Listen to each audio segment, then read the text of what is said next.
अरुणा एका साईडला गेली. येते इकडं.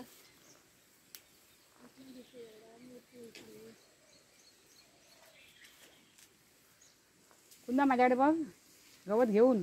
गवत अजून काढला नाही. हां नंतर मी येते काढायला. किती शेतामध्ये मध्ये मध्ये गवत झाले ते काढतात दोघी जण. हळूहळू ये. मारून गवत काढायचं. आमची अरुणा गवत घेऊन आली. परापर पाय जात आहेत.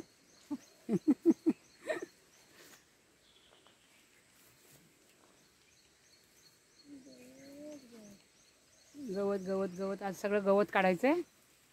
भरपूर गवत झालं तेवढं काढायचं. पाऊस पण म्हटलं कमी आहे ना तोपर्यंत करून घेऊया. सोड. हे बघा इकडचं वातावरण छान दिसतंय.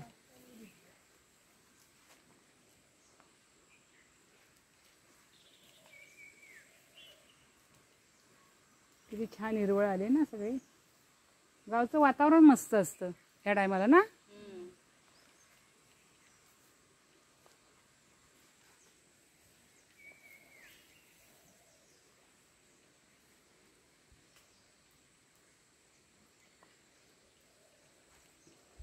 अजून मी आतमध्ये मंडप केला आहे तिथे पण भरपूर गवत झाले ते अजून काढायचे.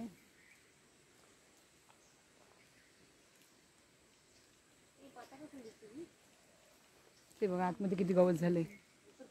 साड्यांचा मंडप केला होता. आतमध्ये भाज्या लावलेल्या उन्हाळ्यात त्या आता सगळ्या भाज्या बाहेर पडल्या. भेंडं कुठे गेलाय बघ अरुणा. भेंडा बघ कुठे गेलाय. आतमध्ये जाऊन बघायला पाहिजे. आता उन्हाळ्यात सुकवायला ठेव्या ना बियाणं. काय ग बियाणं सुकवायला ठेव्या ना उन्हाळ्यात भेंड्याचं. चला